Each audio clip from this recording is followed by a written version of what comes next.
in another potent piece of political facsimile, the Republican Party in Arizona is now running an election audit looking for bamboo-laced China ballots. Apparently, they stopped by the local Panda Express and ordered a fucking orange chicken. Well, if you wanted honesty, you have come to the wrong place. This is the disorganized and on the verge of combustion Disinformed podcast. I'm Shane. I'm John. I'm Michael. I'm Courtney. And it's going to be very interesting for us to have, because I'm monitoring Michael to make sure that, we still have decent sound, but not hearing you all in my headphones is going to be an interesting dynamic this week. Ooh. Yeah, I think I'll rock the it's one not headphone Yeah, it's not a bad idea just off. for the sake of making sure that, we're all on mic, which is handy. But we're in the same room together for the first time as a quadrangle. Quartet? A quintuplet. Weird. Sexy quadrangle. I've never heard this podcast not through headphones. Yeah. Ever. I'm gonna. It's really weird because I've taken this for granted for being able to be in an actual room with all of you and talk. And before the Karens that listen to this get upset, we're all fully vaccinated, or at least, right? Michael claimed he was. Well, so you can fuck right off with that bullshit. It's okay. Michael is actually getting a hot beef injection from me later on. That'll cure anything that ails him. That's vax enough. Hot vax on my back. Ooh. Anywho, but yeah, this is a weird experience because it's been Courtney has never experienced this, and this is how we started, but we were far less professional initially. We were in this exact same room, nearly a year and a half ago, almost 2 years. Yeah. And there was just a microphone set up in the middle of the three of us, and if you've heard episode 1, you can hear the hallmarks of and quality 2 and 3 that were our sound at that time, but dramatically different. Not only that, but back when we came to this, it's my house this time. Whose house? This room, my house. Run's house. This room looked drastically different because we used to treat this office as a war room, as Becky would call it, and literally it was like the place where you just threw your shit if you didn't know where else to put it. Right. It was the junk drawer of a room, and now it's my favorite room in the whole house.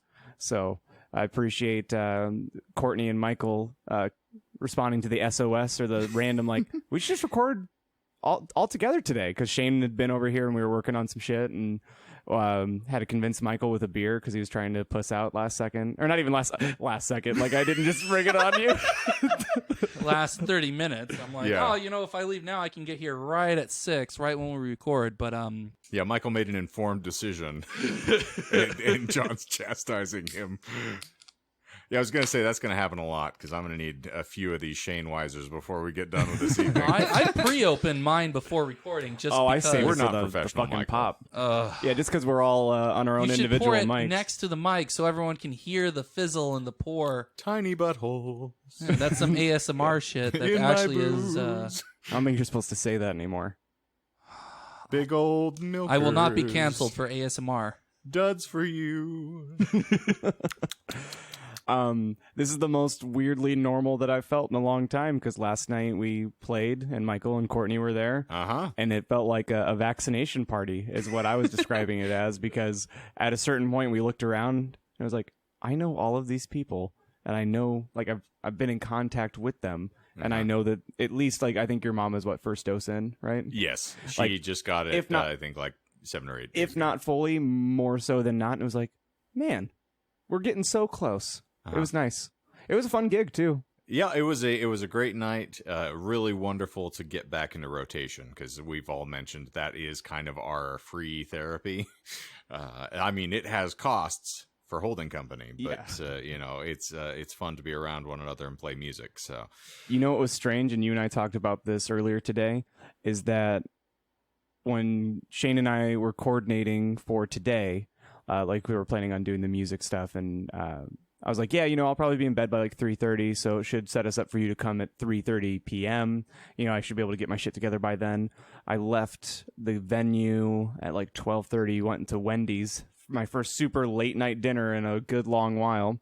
So the worst habits, when you're on the road, you really just treat your body like an absolute dumpster. You just put the worst food. You don't sleep well. You're constantly like not moving at all, being, completely lethargic, and then you have to force energy and excitement and try to work and then go back to being sedentary. Yeah, I ordered a 10-piece nugget, a spicy chicken sandwich, and 2 large fries. Woo! And, Oh my God. And I got home and I just wrecked my body.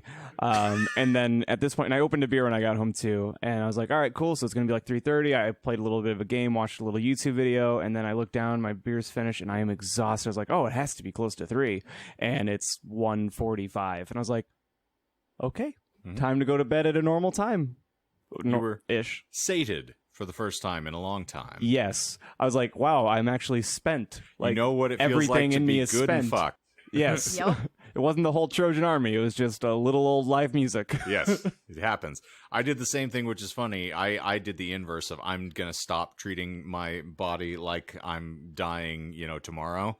So I didn't eat anything when I got home. I drank probably 3/4 of a Waterloo and then crawled into bed and just fell asleep.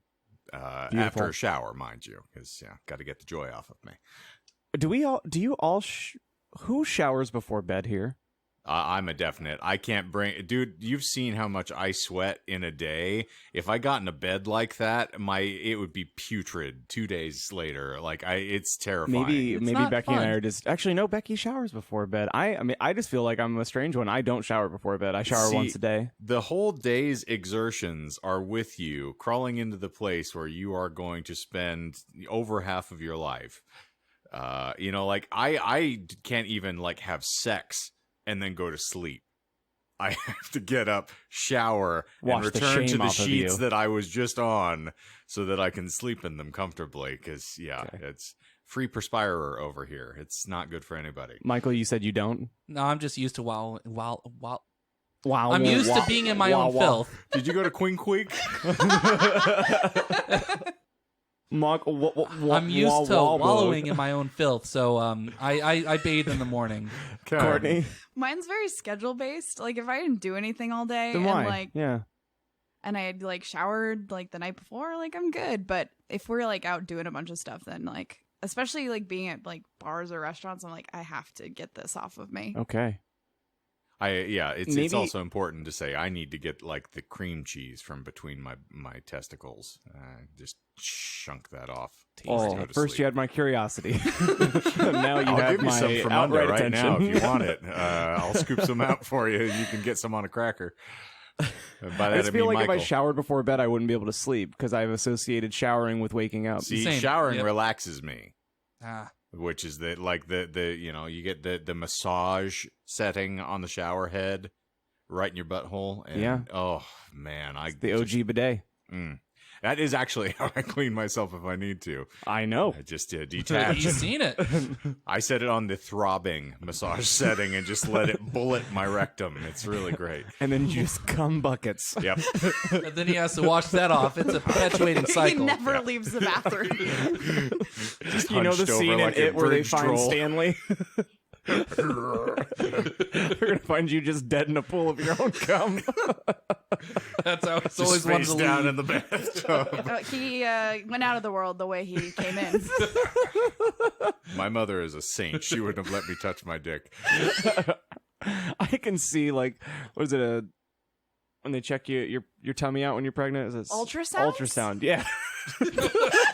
She had to get me with Quartet. She had to give you ultrasound. They show the ultrasound. It's just Shane beating his little tiny meat inside the womb. Do you know there's images of that? Like that is a real Yeah. thing that infants It's do, his- and it it's was Shane's absolutely ultrasound. Shane. I'm not. It wouldn't shock me.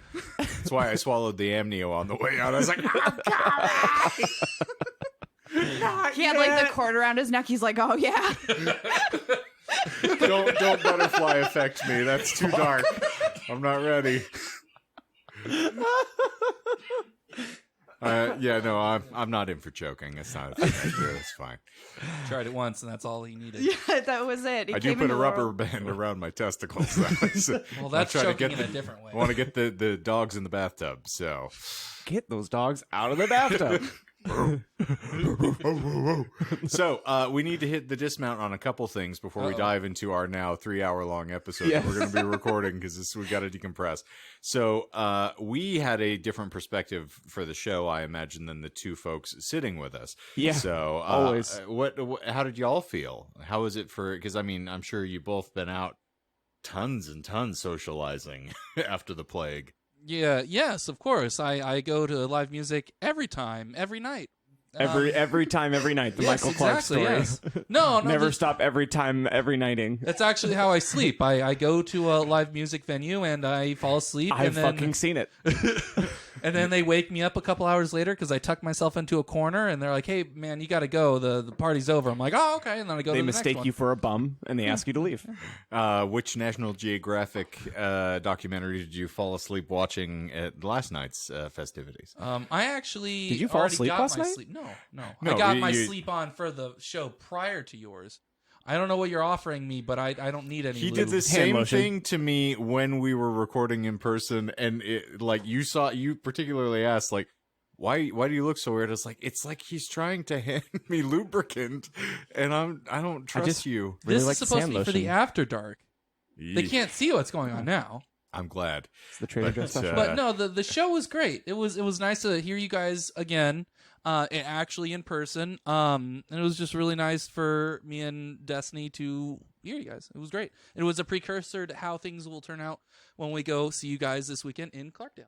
I'm gonna need you to act like your neck is Oh, broken oh, God. and just stare straight forward. Oh, did You you can't pick look up around. any of that? Yeah, It's yeah. gonna, Okay. it Oh, waffles it's gonna in be and out, like so- talking and then See, gets really Courtney's quiet in a Courtney's minute. doing the right thing.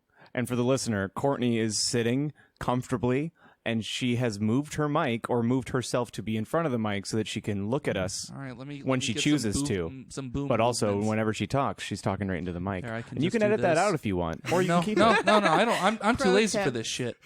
Yeah, you need to just eat that like I'm just it's gonna my actually dick. hold the Yes, mic right like there. how some people do.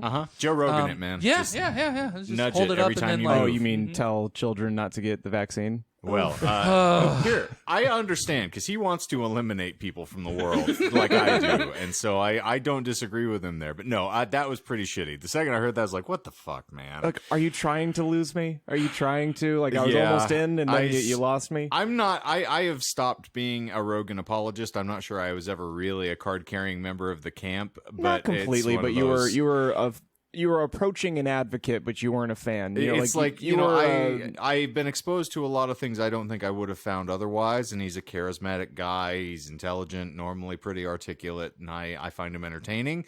But yeah, when you start espousing stuff like that, it's akin to sort of sitting there going like, yeah, well, the Holocaust wasn't real. Like, you don't really whip that in casually, my Right. friend. I'm sorry. The reason I brought up the whole to veer violently off the right side of the road, the reason I asked why everybody else had an interesting opinion, because Courtney I didn't mentioned answer. previously, and I'll give Courtney a layup here. I That's was why gonna I'm say, segging. don't I bother actually know how to steer the show, strangely enough, after 91 episodes now. I mentioned to John earlier, I really admire Courtney because she's the most honest of all of us. Because last night, in the middle of the show, a message showed up in our podcast thread, and it says, "Who brings a child to a bar for a show?" No, she said it a little bit differently. I said, what kind of asshole brings Hey. a child to a bar? That's Damn, nope, appropriate. nope. And then To be real with you, I didn't even. I thought that was just a Shane, not a Shaneism, but I didn't see that message. No, well, that you were existed. performing. Yeah, you were Oh. working. It's not like you could take I mean, out we your got phone paid, while so you're in the middle of technically, And see, singing. I didn't see it until I was home drinking my Waterloo, and then I was like, "Damn, Courtney, that's cold." You know It's what? accurate, but it's cold. You know what I did get your girlfriend's daughter to do for the bar though? We were all torn down, like our gear was set aside, and one of the tables that one of our groups had been sitting at, all the glassware was still on the table.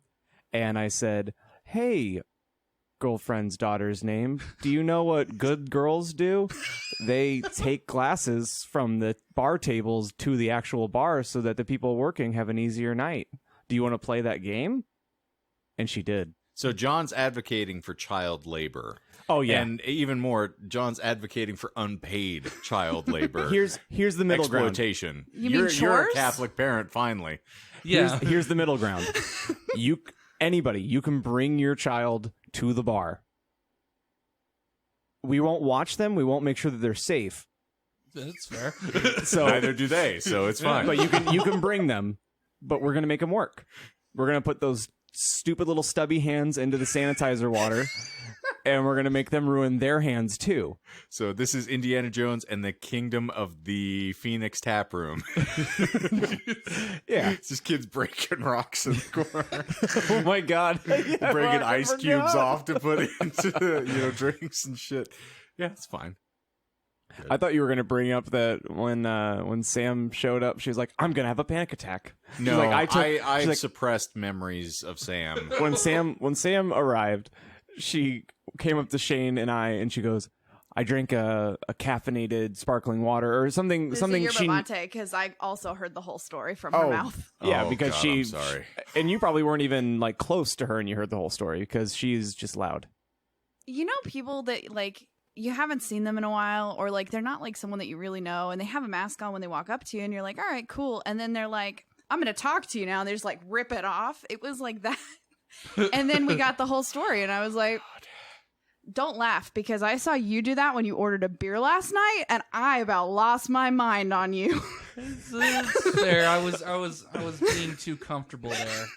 But, to be honest, though, that was a weird environment. That was one of the things that kind of like was wonky for me, is that people just there were areas where they were like wearing masks and areas where folks weren't wearing masks. And then some folks just got super laid back about it and were just strolling around the whole place without it. And I'm like, I don't know where the restriction It's a weird, lies. yeah, it's a weird fog Yeah. to travel through for sure, because it's basically placed on the consumer and on the employees now.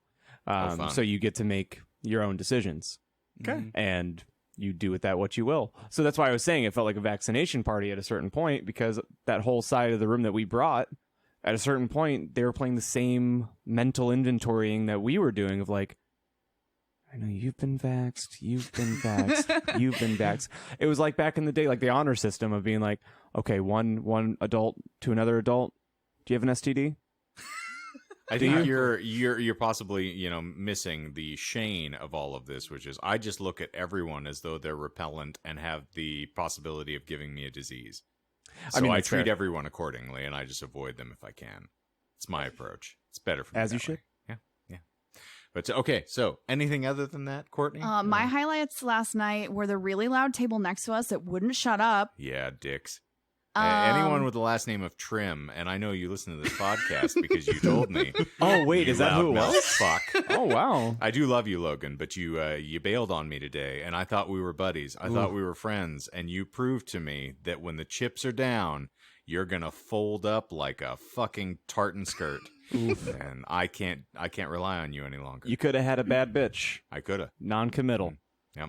Helped you with your bass playing. Just a Just little. a little. Yeah.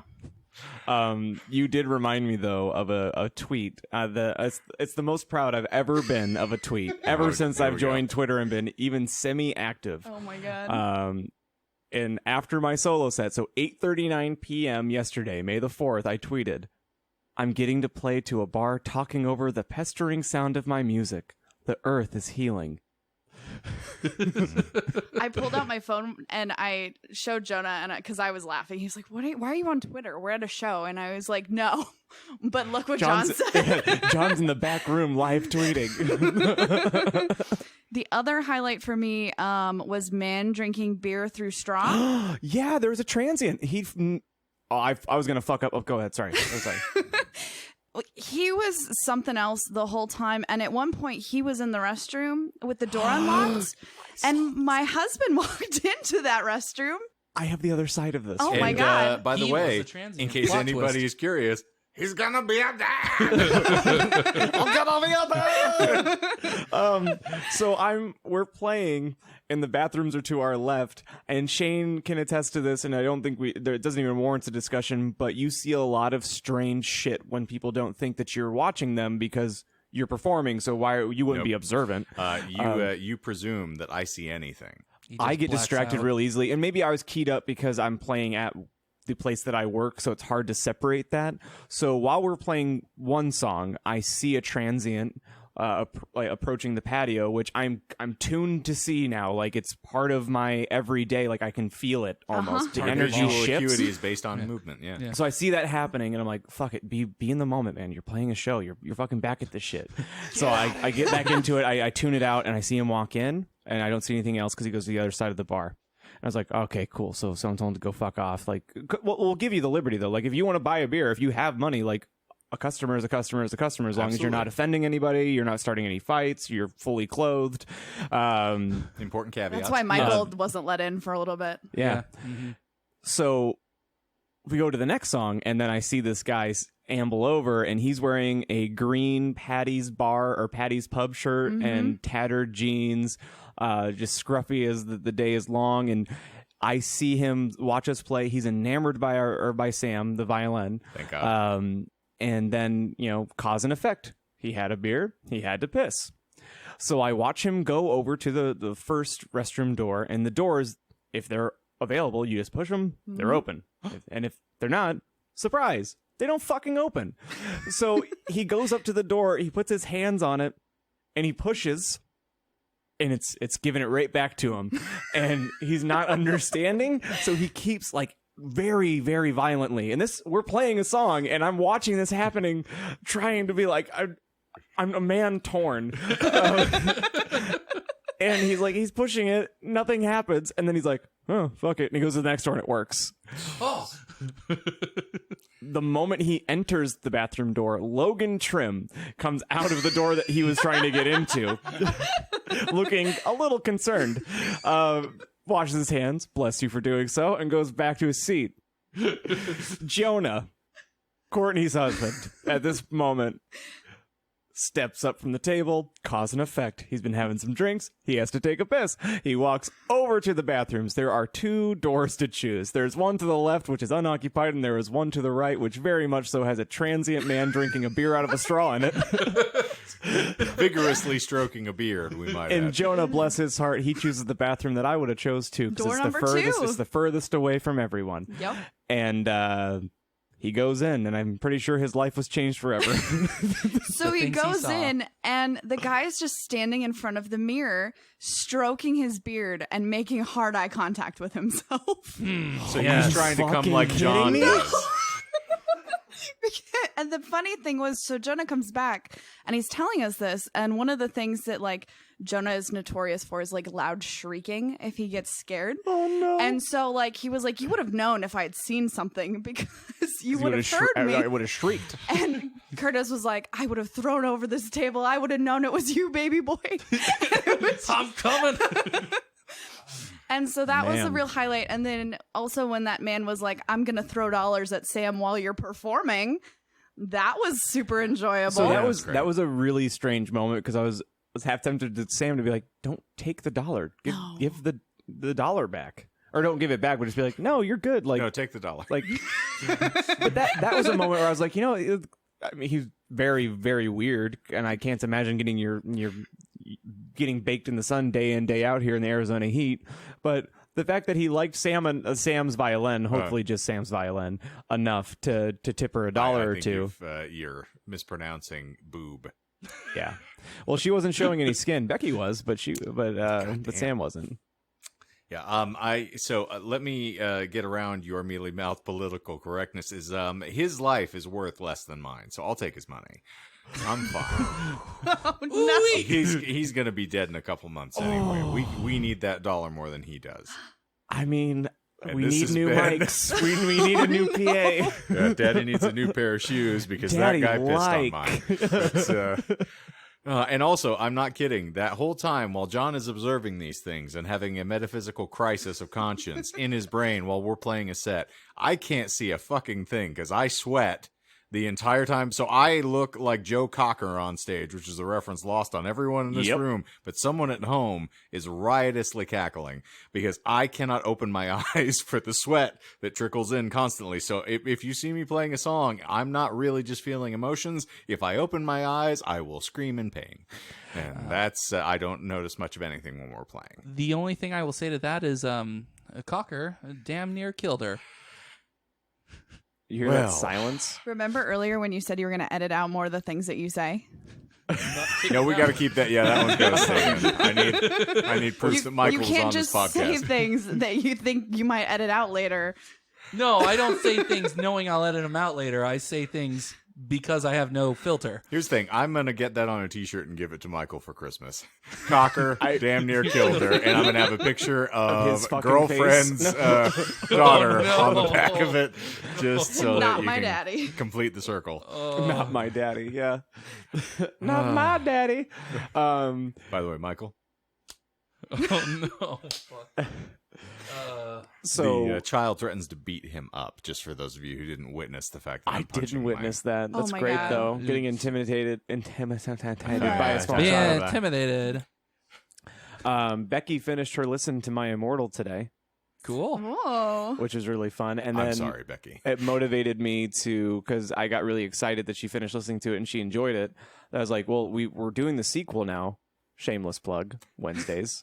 I'm also sorry. But you need to listen to Prayer or Hogwarts School of Prayer and Miracles first. Absolutely. No spoilers. It's just really important. Yes. And then I was like, well, let me screen the YouTubes again and just make sure that the episodes just, I haven't really That you listened don't to slander your wife on them. them. Yeah, I don't want to get my balls in a total uproar. I listened to 5 fucking episodes today before Shane came over. I was just cleaning the house and listening. Self-love. Sorry to the Narcissist. listeners who have seen it already that I mentioned God's Not Dead 2 episodes in a row, like I didn't mention it in the episode prior, for one. But also there's a moment where Hagrid and Harry get on their knees in the middle of a street. Uh-huh. And then I headcanon that I'd forgot, but I'm really glad I remembered that a fucking Prius hits them in the middle of the street because they're just hanging out, and that the whole fanfic is them in heaven. Here's why actually really I do love and cherish Logan Trim. I'm just gonna keep using it. He's gonna Yeah, have he his gets to be last slandered name today. at all times. Is that Logan knows more about our podcast than John does, and Oh my John's God. fucking present for it. So, because John was curious whether or not he said something last night, and Logan's like, "Yeah, no, you talked about that like 2 episodes ago." So at He least said Logan something. I was pays like, attention. how the fuck do you know that? I listened to the episode. Yeah, I listened to this week's episode. I was like, huh. I talk. Novel concept. People listen to this thing. What? Oh, I don't like that at all. Like, I was talking to Kristen last night, and she was like, your episodes are really good. And I was like, please don't say that to me. Speaking of which, no. Go back, everybody. Re-listen to the Purity Ring, because it's a lot of fun. Yeah. And I loved it. Okay. It's good times. I've been scared of that one. It's not as bad as I thought I was going to be on the episode. Well, that's Courtney good to was hear. riveting, and I don't care what she says. I don't care if her startled look and her head shake right now is claiming the contrary. She was brilliant. And I'm going to defend that with my dying breath right before I laugh at that transient gentleman dying before me. And we are all better for it. Yes, indeed. That man ended the night by turning around and making hard eye contact with me, and I was like, Jonah, please talk Protect to me. this man. I'm not talking to this man. And the guy goes, I've had a few beers. What time do you have? Jonah's like, it's like 10:15. Guy's like, great. I could drive home. I won't get pulled over. And then he just disappeared into like the wind. And I was just like, You was he had here? a car? Was he By real? drive home, he means he's going to drive on his tricycle back to his box in the alley 3 streets away. He must be friends with the motorized wheelchair gentleman that I told you guys about. Oh yes, he was there during No, he was there actually in the parking lot during the Sourfest. You're the week. fucking kidding me. No, he was almost blocking traffic when we were my trying to park God. there. And I'm like, I don't want to wait here, waiting for a parking spot, because I'm afraid he'll come up and start talking to us. He'll just zoom up right next to my window and start knocking on it. Yeah. Hey, listen. Hey. My wheelchair died. Can you just yeet me down the street? All the way to Queen Queek. The people watching at your bar is just next phenomenal. level. So we were there Sourfest on the Saturday night, and we were there till like 3:30 in the morning. Like we were there very late. Yes, and you were. some guy kept going through the Burger King drive-through even though they were closed. And he went through like 4 Desperation. times, and then he finally gave up. Drove down the street. We saw him circle back around multiple times, just looking at the Burger King like it was going to open. It was amazing. By the way, weed is legal in Arizona now. It is. And I needed no better confirmation than that story. The heart wants what the heart wants. That's what it. really need a Whopper, man. The important question was the Taco Bell right next to it open? No, it was 3:30 in the morning. I don't know when Do you these things guys close. want the most bitch slapping segue that I'll ever give? Please. Oh, hit me, Daddy. Speaking of fast food, don't we have a topic today? We do, in fact. Ooh, that stung a Wait, little. this That was isn't nice. show recap from last night. I was like, you got there before I did, but I like where your head's at. Because, I was waiting you for laid that fucking right up. With, I was going to say, it's not a combination Taco Bell and Kentucky Fried Chicken. It is not, but it's close. They exist out in the world. So for those of you who are playing the home game and are not 4 hours into what is usually supposed to be an hour-long podcast, we occasionally dive into a random esoteric topic, and in the course of explaining it to one another, we will leaven in the occasional lie just to try to make this entertaining for those of you sitting at home fumbling around for something better to do with your day. But we are going to finally follow up on a promise or a threat that I made a few weeks ago, and we're going to give you part 2 of the life and crimes of Colonel Sanders, while John tries to get the mothership back on the comms. Mm-hmm. And it'll be good for all involved parties. Is everybody ready? I'm always ready. Oh, How yeah. does one Further approach preamble? the sunset? Dear God. All right. So where we last left the Colonel, Yes, please. he was not quite cresting into coloneldom yet, but he had been accused of a murder. Steal John's weird pronunciation. There was a shootout over some mispainted signs, which resulted in another person being incarcerated. And so now we're going to dive in, and I will note for the record, for all of you who are going to have to keep track this week, there are 5 Oh my God. lies in this week's installment. It's one more than 4. It's the amount of fingers that I have on my left hand. Ah! Yeah, butthole pinched one off at one point. Tight like a tiger. So there was a lobstrosity that John was dating. Dada chum. Data Chad? So, as we learned from our previous installment, Colonel Sanders was no man to be trifled with. This trend continued throughout his time in Corbin, Kentucky, as illustrated by this glorious bit of ephemera that I found. One evening, in the wee hours, Sanders was jolted awake by multiple gunshots outside his Corbin service station. 2 rival alcohol bootleggers were exchanging bullets and insults in the road in front of Sanders' place. I fucked your dad. The shootout, however, was interrupted by the sound of a door crashing open and a middle-aged man emerging from the station door, wearing nothing but his underwear, while aiming a large shotgun in their direction. "Line up, both you sons of bitches, and throw down your guns," Sanders ordered. Being called a son of a bitch was no trifling insult to fellows from those parts in those days, but the shotgun convinced them to comply. When the sheriff arrived to collect the suspects, he asked Sanders to come back to the county seat with him to serve as a witness, like you do. Crimes are important to document fully. As they sped away, Sanders' daughter Margaret ran after the car, clutching a wad of fabric. "Father!" she shouted. "You forgot your pants!" Is that bullshit? Not bullshit. Wow. Respect. Yeah, so the long dong game was running straight for the man who loved the extra crispy. All right. So one day in the early 1930s, Josephine and Margaret Sanders were beginning to wonder what was keeping Harland away so long.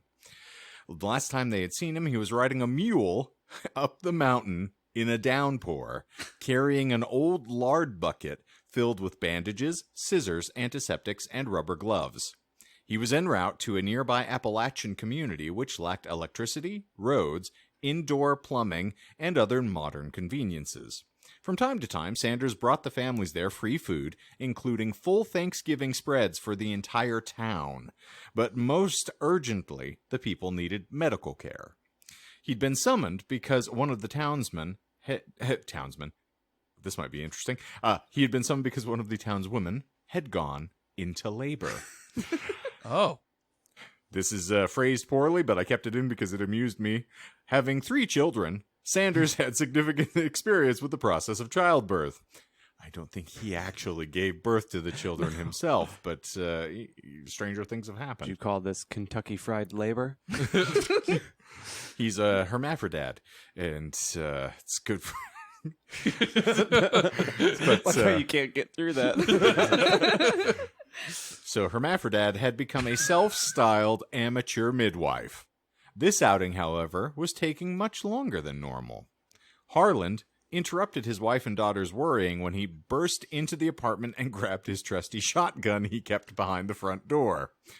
He explained that it might be necessary to use a little persuasion in this birthing process. That is bullshit for sure. Not at all. So he thinks that a shotgun will motivate you to push harder? Just wait. The baby apparently was not in the proper position in the womb, requiring more experienced intervention, but the allegedly drunken physician who was attending to the birthing process was refusing to leave. Hippocrates be damned. So shortly thereafter, Sanders' powers of persuasion apparently appropriately swayed the doctor, and he was seen riding up the mountain astride a similarly moist mule. What? Wait, why is the mule moist? It's raining, man. Oh. Oh.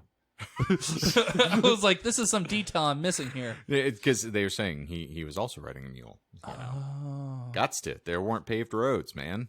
Stay with me here. So Sanders then manually adjusted the baby's position himself, and the delivery proceeded smoothly. The parents subsequently named the new son Harland. For a second, I thought it was going to be Colonel. I don't know why. He's not there yet. The honorific hasn't been bestowed. We're still in the 1930s, man. So in 1935 or 36, depending upon who you're listening to, in recognition of Sanders' midwifery work, food donations, and his regular shuttling of townsfolk to Alcoholics Anonymous meetings, the Kentucky governor, Ruby LaFoon, you'll remember from our previous installment, commissioned Harland Sanders as a Kentucky colonel, the highest title of honor bestowed by the Commonwealth of Kentucky. Is the Alcoholics Anonymous? It is not. Oh? No. He was Wow. an advocate. Hmm. And it's a beautiful thing. You would imagine a man who's tend to, throwing fisticuffs when he gets angry might want to stay away from imbibing alcohol. Yeah, that's understandable, I That's guess. why you're yeah. still sober. That's a good question. Was the midwifery really the reason that he became the colonel? Yes. Wow. All right. Isn't that staggering? That's hilarious. I'm telling you, this man is an onion, and I am eternally fascinated by him at this point. So, in Corbin, according to Harland, bootleggings, fights, and shootings was as regular as a rooster's crowing in the morning. Whether or not this excessive chicken noise informed Sanders' future career is impossible to say, but Corbin is where he began his gradual transformation into the future famous food icon. The only thing Sanders seemed to enjoy more than swearing was experimenting with cooking. He decided to put cocaine? cocaine. Yes, I reckon I'll try me some of that cocaine. I have a sinus infection. It takes all your bad feelings and turns them into good ones. Right before you beat someone unrecognizable. I brought my shotgun. So he decided to put a big oak table in a former storeroom and reopen as Sanders Service Station, that's one word, by the way, joined with an S, Sanders Service Station and Cafe, Ooh. with the little accent on the E there. Fancy. Courtney, why is the accent on cafe? Because it's French. Well, what is it French for? Cafe. Fuckwit. That's me. Exactly. Cafeteria? So, Cafe Watkins over here. Present. I'll have a decaf, please. So hungry travelers were drawn in by the big advertisements, or advertisements, as I would say, Sanders painted on roadside barns, north and south of town, little knowing the contentious shootout and death those signs had previously inspired. Sanders hired some waitstaff, but he made a point to pay them a living wage, strongly encouraging them to accept tips and noting the quality of their performance would directly impact the compensation they could accrue. I'm turning into Michael. Bullshit. Someone slap me. Yeah, is the What's living that? wage bullshit? No, he paid them a living wage. Was that what you Encouraging them to take tips, though? That is bullshit. He actually strictly forbid them to accept tips. He said, "I pay you enough. You shouldn't have to ask for nothing." Service So- worker. She's been around. She knows how industry works. I tried to lean into that one. Plus, I stumbled around, so it's good to know. So, using the kitchen in the apartment and back, Harland and Josephine cooked up such fare as steak, country ham, potatoes with red-eye gravy, grits, apple pies, and hot biscuits. Chicken, contrary to the popular belief, was not often on the menu. It took too long to cook, to Sanders' satisfaction. However, he experimented with it constantly. So it was around this time that Sanders met his beloved Claudia Price, a young woman who was divorced and living in Corbin. At Harland's suggestion, his wife Josephine hired Claudia to help around the cafe, and it soon became something of an open secret that Claudia was equal parts waitress Boy. and mistress. Oh, your hands were cold. for the listener, Shane and Michael are sharing a couch, and when Shane was sharing that scintillating information, He was his being hands were scintillating. wandering up Michael's thigh meat. Michael was trying to adjust his legs to get more comfortable, but I treated it as though he was trying to get away from me, so I wanted to beckon him back over. They've been playing footsie for And, far too long. Your Yes. hands are cold. And I have That poor bare circulation because thigh. I'm holding my phone up in front of my face now because I can't trust you not to steal my secrets. I'm not going to steal your secret formula. There's 11 herbs and spices I'm trying to protect here, you simple son of a bitch. So, it soon became something of an open secret that Claudia was equal parts waitress and mistress, as I said. But this silent scandal was marginalized by the growing success of the restaurant. Go figure. That is the best way to have extramarital affair, is to first have her also work with you and your wife, and then be really successful. Yeah, get some money. Business is booming. And the business is killing Nazis. 100 Nazi scalps. And I want my scalps. All right. Sanders added a small luxury motel to the property in 1937, the Lay-In Stay. Is that bullshit? I kid. I was just joking. I didn't actually throw that in. Oh, That was lay-in- off the cuff, the lay as and it stay. were. Fuck outta The here. lay and stay. Yeah. No. So it was the first one in the east of the Mississippi, by Sanders' claims. He even rubbed elbows, and other things apparently, with renowned food critic Duncan Hines of modern cake mix fame, Yeah, you who uncultured gave Sanders' swine. place a glowing review in his travel book. That's bullshit. You threw that in there for Courtney. No, That was literally it was in the last episode. I call I know you bullshit on wouldn't both. remember. It was a call long bullshit on haul. both. And then I had to go to the grocery store and send you guys a video of the cake aisle. I still think it's fake news. I don't recall the picture, so it must not have happened. Were I those fake appreciate boxes? you being with me, Courtney. Were those fake boxes marked with bamboo? Yes. You could tell that they're a shop or a Photoshop. You can see the pixels. It's the panda pound cake, or a pound of panda cake. Whoa, hot. That's the. If it were Michael, it would be the Panda Express. I 3 don't get it. pumps and I'm done. I swear this never happened. I don't can think go- you should call him out for his little bamboo. He John can go, already did it last week, He so can go deeper if you want him to. Only if you ask. try real hard. So, Is it one of those like corkscrew ones where they like grow it around You the mean stick? you mean a cat dick? I was gonna say like a duck. that would be pig dick, my friend. Oh. Well, we're all just cats and pigs, you know? Aren't we? Meow. Someone read The Outsider. You should know. You got fox face or... I don't understand. Oh, gosh. So, for I do. entertainment, I got that one, guys. Sanders would occasionally take customers around back to listen to a braying jackass not named John Watkins Lies. I'm not kidding. This is an actual braying jackass that occupied an adjacent lot, not a New Yorker. Hey-yaw, the jackass would say. Oh. This was, from all reports, a thigh-slappingly good time. Simpler times. Yeah, entertainment. Easier times. I should say affordable diversion was very scarce in the Great Depression, we will note. I'm sorry, but if somebody, like, if you went to someone's home or their restaurant and they took you out back and there was just, like, an ass just, you know, singing, like, that wouldn't make your day. Maybe, I mean, it would don't make know. my day, yeah. It would arouse John, I know. I am so risk averse that if someone was like, "Hey, come out to the back of this bar with me. I have something to show you," I'd be like, "Can someone else come with me?" That's just because you watched I need an Goodfellas. Scorsese put that in your head. I need Most an I adult. got a coat for you over here, Lorraine. Yeah, come on. good, Jimmy. I'm fine. I gotta go. Sanders also kept a pet crow on the premises that the staff named Jim Crow. Oh, here it comes. I was going to say, Michael, you thought you were going to have the more racist episode coming up, but we're going to get into it.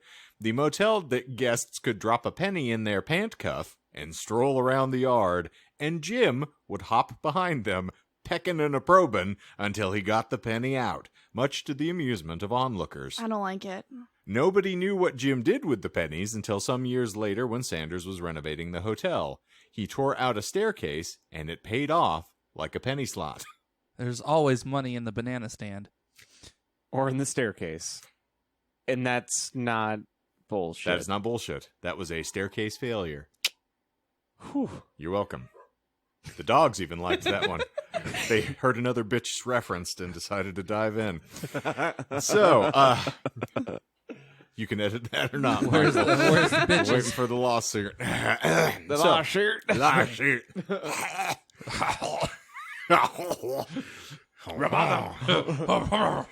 It's a French Robotham this time, but it was around this time that Sanders met his beloved Bertha. Oh, Bertha. Bertha was his nickname for his first pressure cooker, a new contraption that rapidly cooked vegetables using high temperature and pressures. Oh. Sanders wondered whether this might be the key to frying chicken quickly without sacrificing quality. He added pressure relief valves to Bertha so it would be safe for frying and spent years experimenting with various marinades, oils, temperatures, types of flour, and seasonings. By July of 1940, Sanders had developed a system to fry chicken to golden brown in about 8 minutes, and he'd perfected his long-evolving spice spectrum by adding an 11th ingredient. He had also invented a cracklin gravy, which took advantage of the bits of breading left in the oil after frying, and it was rumored to have been among the finest things one can put in one's mouth. Careful, John. I'm leaving it. Oh, Colonel. But his discoveries would have to wait for the world to sort some things out. In the cold of an early December Sunday afternoon in 1941, the Sanders family were sitting in Margaret's home listening to music on the radio when the broadcast was interrupted by a special news bulletin. Uh-oh.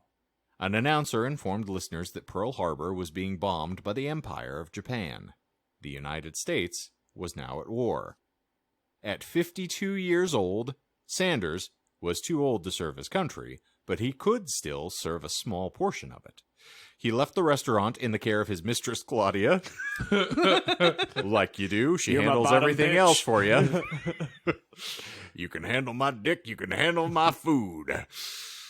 And traveled all the way out to the remote town of Oak Ridge, Tennessee, where the government had hastily erected a sprawling, state-of-the-art facility on what had previously been farmland.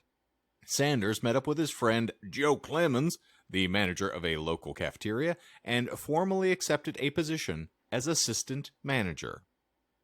Although he worked there until nearly the end of the war, Sanders had no idea how the thousands of men and women of Oak Ridge spent their days. Oh, I like where this is going because I know the answer to this. They never openly discussed their work, even with the affable Sanders. Only later would he learn that those workers were scientists and engineers, and that they had been developing their own secret recipe, uranium 235. What? They had spent years heating chunks of the metal to high temperatures, then pushing its vapors through membranes, then spinning it in massive magnetic chambers, all to isolate a few kilograms of a special isotope. In 1945, the stuff Can you was stop? packed. You're giving Michael I'm an sorry. erection. I saw him getting attention chills. hard. Uh-huh. I got goosebumps. Is The does historian over here Does is your presentation cover 235? Have we talked about 235? Technically, we did at one point. If you link back to episode 40 with the heavy water episode. Is that really the connection there? Well, yes, because they were both dealing with heavy water and They were. uranium and stuff like that, and the atomic bomb. But this has nothing to do with that actual episode. yes. I mean, but we have discussed uranium. It's not Cake or every day otherwise. that you are sitting across from Michael and you're seeing his eyes like glaze over, and then one word is said and you see like like a fucking prairie dog coming out of the hole. I'm interested now.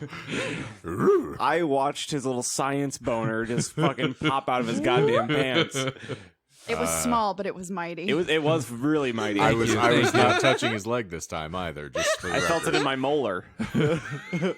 Floss me, baby. Fuck that plaque out of my face.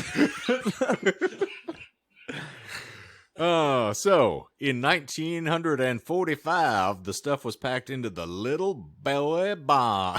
Let me try that one more Yeah, time please. with actual mouth. The stuff was packed into the Little Boy Bomb, loaded onto the Enola Gay, flown to Japan, and dropped on Hiroshima. Let's not say that with glee or delight in my voice. But This what is you're saying is that Colonel Sanders bombed Japan. Colonel Sanders taught me to love the bomb. Wow. That was a good reference. Mhm. I get the reference. It's What? a movie that he's familiar with. Doctor What? Strangelove, I or am How flummoxed. I Learned to Stop How I Worrying yes. and Love the Bomb. Uh-huh. Yes. It's You the are longest such title. a fucking enigma to me. I know. That's where, if you've ever seen in pop culture a person with a cowboy hat riding a bomb, that's where that movie, or that's where that thing comes from. The scene is from. I'm sure I know the answer, but I feel compelled to ask. Would you recommend that movie? Yes. I have it at work. I'll let you borrow it. Who Okay. was the director of it? Is it Wasn't Kubrick? Yes, I think it was. I think it was Kubrick. I don't know. Anyway, Well, sorry. I not will to, check on this. Yes, while please do. are- You have a research not device to, there. not to derail. I will No, actually this not use that is as the an excuse. joy of our episodic experiences, and we're in real time now. No glitches of intranet to impede us, so we can actually take. Unless Michael doesn't know how to, if he gets sidetracked by another headline here. Bamboo? What the fuck? Hardly knew her. The Kung Fu Panda, I think, has. Yeah, Stanley Kubrick. Yep, directed it. There you are. All right. I think this was the movie he did before 2001, Okay. if I recall correctly. Okay. Man is a bloody. And speaking of which, yes, I watched 2001 again fairly recently. Did we discuss this after Yes. I saw it? That's why it Yes. popped into my head All right. after that. So, of course, this was the first atomic weapon ever deployed in war. Yeah.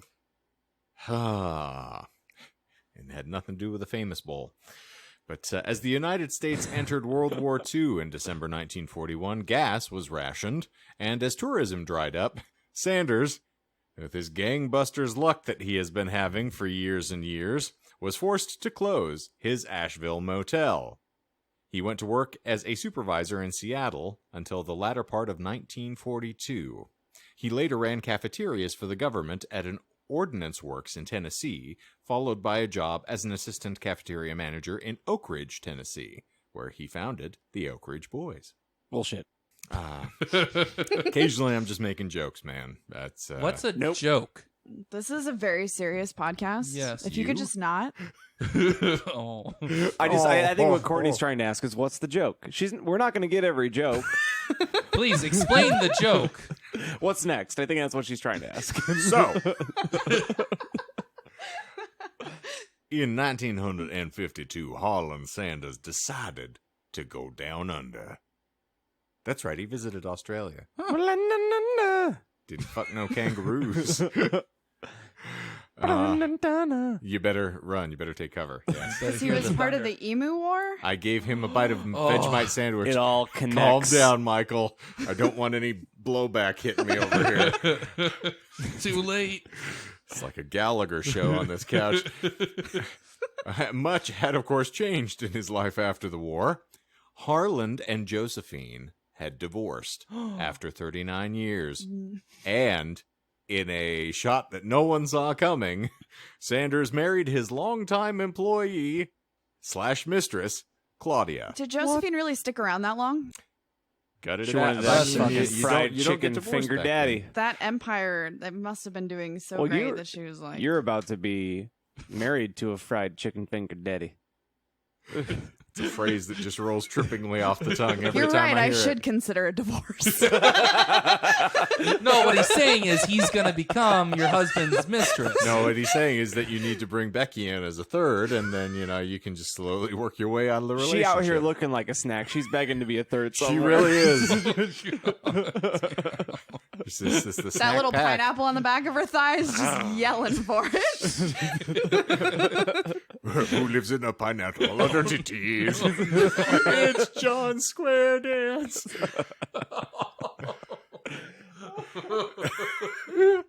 Okay, we're gonna leave that one alone.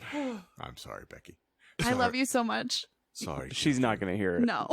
Yeah, I mean, she might be hearing it now. Oh, We're- no, we have a ring doorbell. She's outside doing something. I don't know what she's doing. Fucking Leaving somebody you. else. She's auditioning your replacement Nope. right now. She took a Snapchat. She's like, no, this fucking weird. Oh, I nearly said something bad. Never mind. You were saying? Giving somebody a There's Hummer words in in the my front seat. or my vocab that need to not be there anymore, and we need them. I You're can't fine. say them. You're good. Don't be. Let me be the hate tank here. Yeah. So, Governor Weatherby recommissioned him as a Kentucky colonel in honor of his cuisine, and this time Sanders fully embraced the honorific, so he is a colonel 2 times over. He's Colonel Colonel Squared. Sanders. Indeed, he's Colonel Squared. He began to introduce himself as Colonel Sanders and started to put together his signature look, growing a salt and pepper goatee a la Michael. He kind of sounds like an asshole.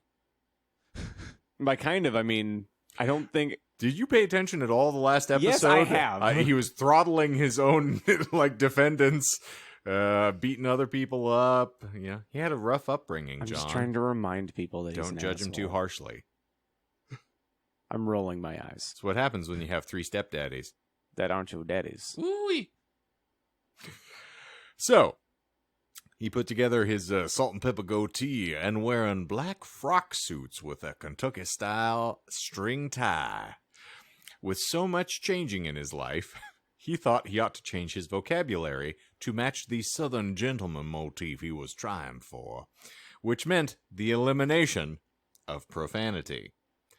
This was why, when he was traveling to Australia, he hoped to attend a religious conference that would cure his cursing habit. That Is that- cannot be real. That is real. Oh my Those goodness. exist? However, before he went down under, he had to make a brief stop in the great state of Utah for a different kind of religion. Polygamy? That's not a religion, John. It's a byproduct of some unfortunate souls not understanding God's will. Well, with that attitude. It's called patriarchy, my friend. You can't have more than one husband. I'm Wasn't gonna Mel take as many Gibson wives great as in I that want. movie? I agree. Yeah. And I thought Heath Ledger was just brilliant as his son. So it's just, fuck off. So, wearing some early iteration of his evolving ensemble, 62-year-old Colonel Sanders stepped off a train in Salt Lake City and went to the Shake Shack, a newly renovated hamburger stand owned by Pete Harmon. Sanders had met Harmon at a restaurant convention in Chicago, and the Colonel liked young Harmon at once, mostly because Harmon seemed to be the only other person at the convention who rejected alcohol. Go figure. Was the restaurant really called Shake Shack? No, it wasn't. Yes. You want to take a You stab are- at what it was called? Shake Shack originated in New York. You're fucking killing it today.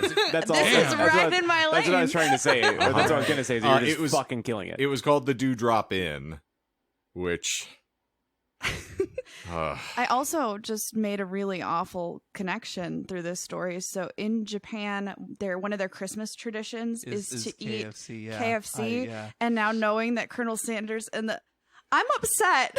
It was how he paid his restitution back for feeding the people that contributed to the atomic bomb. Is let me spread my Kentucky Fried Chicken to your country. What you're saying is that both the people and the chicken were extra crispy. I'm so upset. God That's not what I was expecting. damn. Woo! I'm going to go ahead and give a little asterisk that is probably the roughest joke It was in the really history bad. of our What podcast. you're saying is that it's too hot for television. Or to hold in your mouth for more than 5 seconds. Spit it out, friend. It's not worth it. I mean, I don't disagree with the joke, it's a little hard to swallow. but it is a little hard to swallow. Yeah. It's a sick burn, John. That's what it was. I'm just gonna double down. I'm just not gonna let you cow me into being shamed by making a really insensitive and horrific joke. But Courtney brought this up, so you kind of brought it on yourself. I mean, you have a really good point. Yeah. Everything on No, this you don't. everything on this world is women's fault, you know. Oh, It's fuck. we've documented original sin. John, can you call my husband and ask if I'm allowed to retort to that statement? Do you literally want me to call him right now? I'll put it up to the mic. Fuck it, we'll do it live. Oh, good. Could you put it on phone? Oh, and there is the edit. Is he working right now? No, he's at home. I'm gonna do it. Do it, you won't. No balls. Oh, this is going to be a really fun episode to edit, Michael, and Oh, I boy. apologize in advance. It better be tight edits too. There better Oh, be no you can fucking. tell me tight edits, and they're still as loose as a cavern, so it doesn't matter. So what you're saying is you want it tighter than the skin of someone who was hit in Hiroshima. Like a goddamn drum. Vaporized? I'm going to be interested if he answers. If his phone's next to him, he will.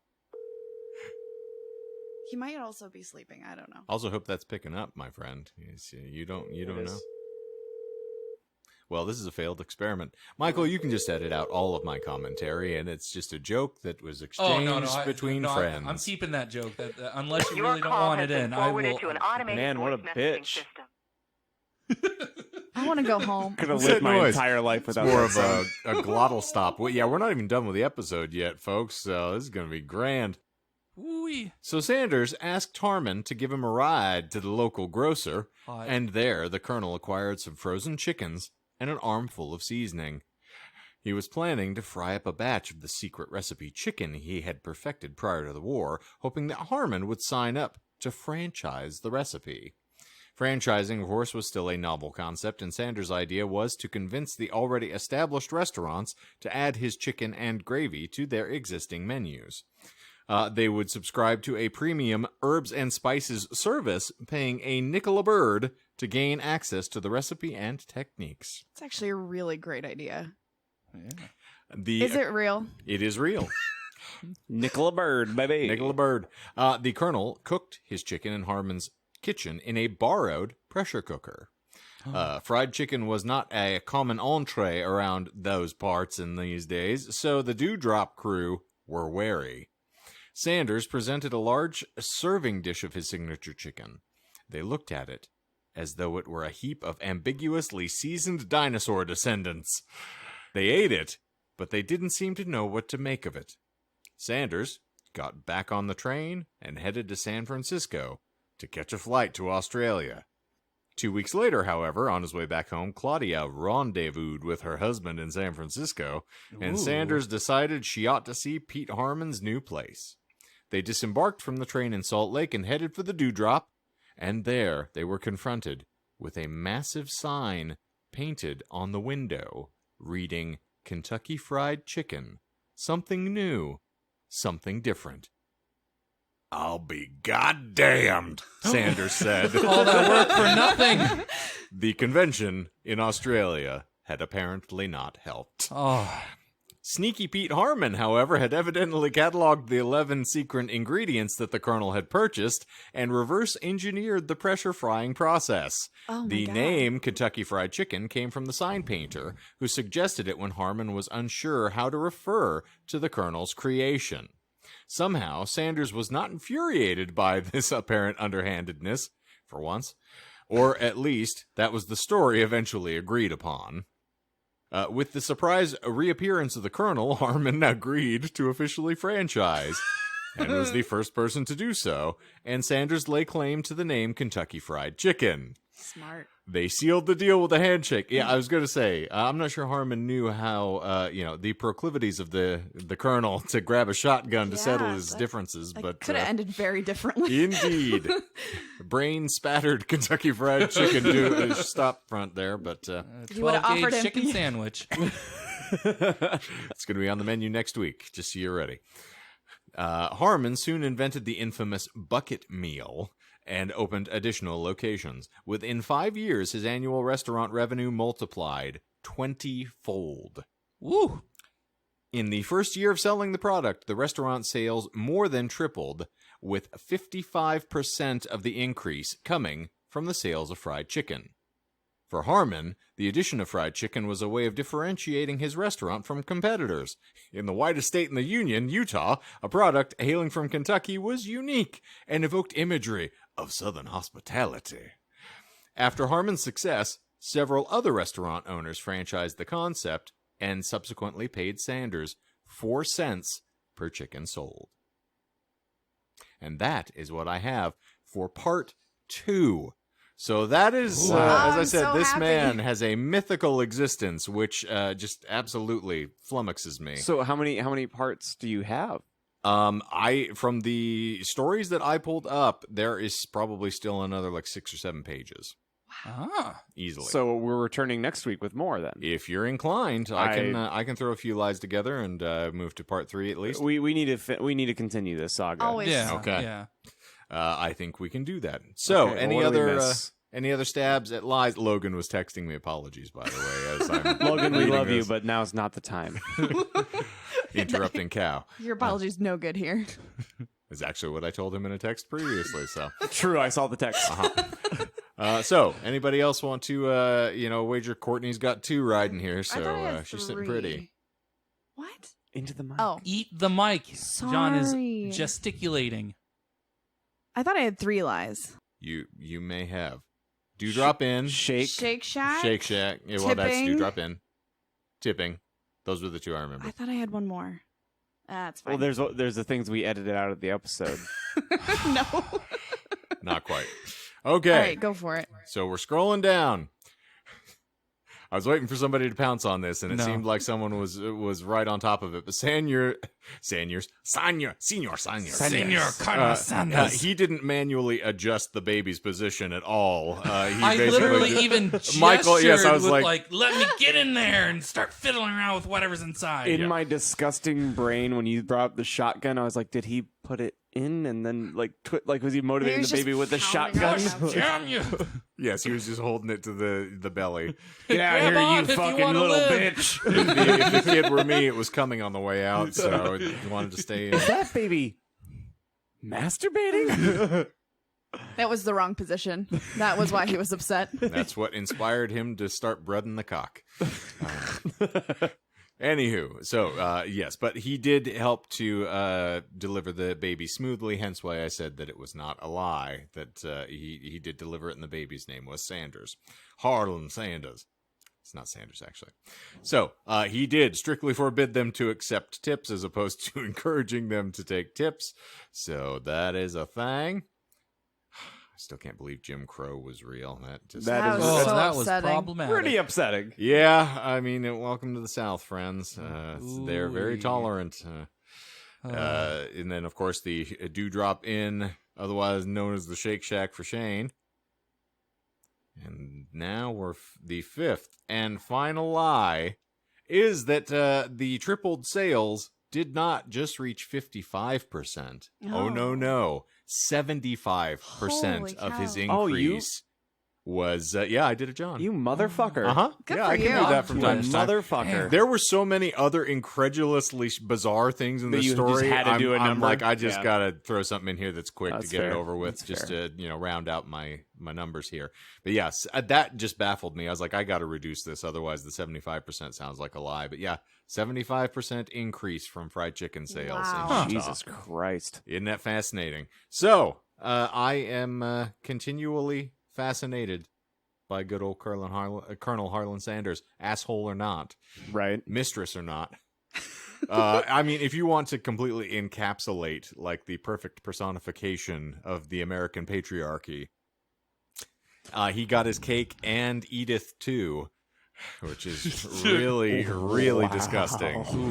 Oh no, there was another lie in there. Yeah, wait. I was trying to do Yes, the math. I'm sorry, I had- skipped it because it was so small when I highlighted it. They did not serve apple pie at his restaurant at all. Not It's a American. then. McDonald's thing, huh? Yep, never once. That's I thought he was American, but then you told me that, and now I don't know anymore. I just want to know how no one's made this biopic. I'm being cast in the role next month. Apparently, we're haggling over how much it takes to get me down to my skivvies to hold the shotgun. Like, literally, like a part of me wants to find a good biography of him, and then the other part of me realizes that after listening to the like 6-part 12-hour Jonestown, buying the book Raven about Jonestown, like I'm not gonna read it. Like I'll buy it. I'm really interested, but I'll never read it. But Oh, so that's another book I'm borrowing from you as well. you want to borrow Raven as well? I may. We'll see. If you want to feel bad, I have to then- get motivated again, but yeah. all right. Well, that was riveting good times, and thank you for talking me back into it. I technically talked myself back. You into did it, talk but, yourself back into yeah, it, but what are you we're all the better for it. So it was. Oh, It's a it's lot so of. good. I'm telling you, these stories are ridiculous, and they just keep getting better. I still am trying to wrap my head around the fact that he was there when they were developing the bomb. Yeah, That that's is just nuts. wild. He's got the strangest Forrest Gump-esque Yeah. kind Oh of my God, existence for me exactly. that I've ever encountered in a grand little slice of Americana. I almost want to see if there was any influence, like if he influenced Forrest Gump at all. I don't know. It's just something that would be- stranger things have happened. is Yeah, what I you're mean trying to say? they did model the suit somewhat, so I mean we can run with it. It's a possibility. Life is like a box of fried chicken. You never know if you're gonna get bite into a bone or. Also, I like don't he know. didn't come up with the bucket.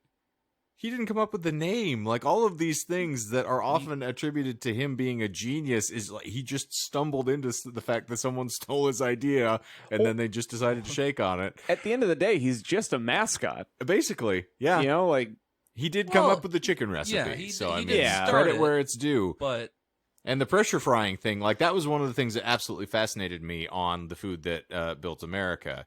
Was it's like the fact he came up with this entire process and actually had to reconfigure the pressure cooker to fry chicken in. now, does Melissa eat chicken still? Okay, She just can't have meat, like beef products. like red meat and stuff. I'm gonna go ahead and sign Courtney up for a project because we need to have a fried chicken night. Done. Because Cool. Courtney and Jonah, They're at some point in the battling it last out year right and a now. half, came over and made fried chicken for Becky and I, and it was astounding. Like, just it was amazing. Some of the best chicken I've ever had in my entire life. So you talking about pressure cooking and seeing her eyes light up, you need to see her redneck way of making fried chicken. I don't use a thermometer, and we just fry it. Yeah, you just get what is it? A trash pail, a trash You can take pail. your big old like cast iron pot, and you just and you just fill it up with fucking oil. So my both grandparents on both sides of my family ran a diner. One ran a diner, and the other one ran a truck stop. And so like that's just in my blood. You have just Lot like lizards passed for both, down. apparently. Like my grandma just comes and she like hangs out on my shoulder, and we just like make fried chicken. Fuck you. Sounds like she fucks you. Is the difference? Maybe fucked you over.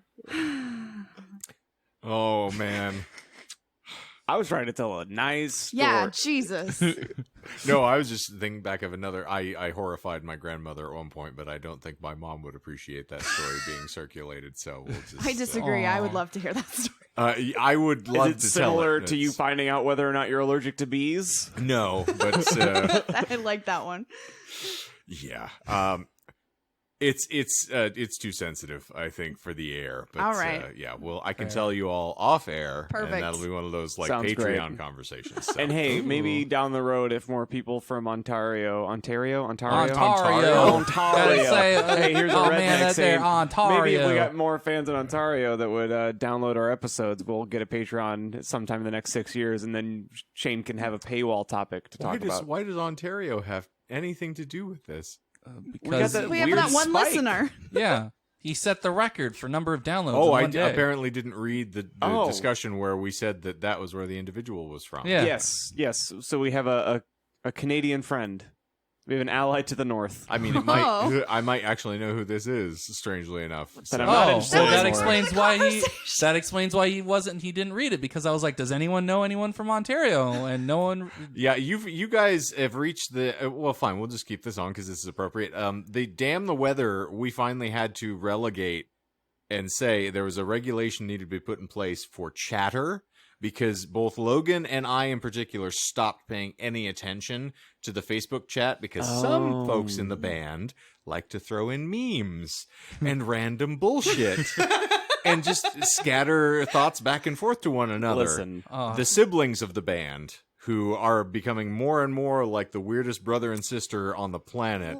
So we basically had to say, if you have something important to say, we need to have one place where that goes. So it either needs to be we text when it's important and everyone needs to weigh in, or we send things to the Facebook Messenger, and otherwise I'm just going to give up. This has somewhat happened with the discussion we have on Facebook here, because there's so much fucking white noise in the chat box with us that I'm like, I don't pay attention to it anymore. I will scroll, half-heartedly tap a couple things to pretend that I'm paying attention. I am and so then just go about sorry. my I existence. I am so sorry that I burdened you with my content. Yeah. Listen, I am 97 goddamn years old, and I didn't get this old by paying attention to dumb motherfuckers You just running their didn't mouth. Convince the Zoomer of our podcast to download Facebook Messenger just to ignore the hot fire that she drops. Yes, I did. I all too often try to get people set up with things and then just abandon them once they've gotten fully engrossed. I Like just how want we you to don't talk know- about Margot and the nuclear so-and-sos anymore. And I'm sorry to put words in your mouth here, Courtney, but Jonah didn't answer his phone. I lost the bit. I was thinking about Jonah and I got distracted. So It Facebook happens. Messenger, Courtney. No, it's gone now. Okay, well, I also don't have a TikTok.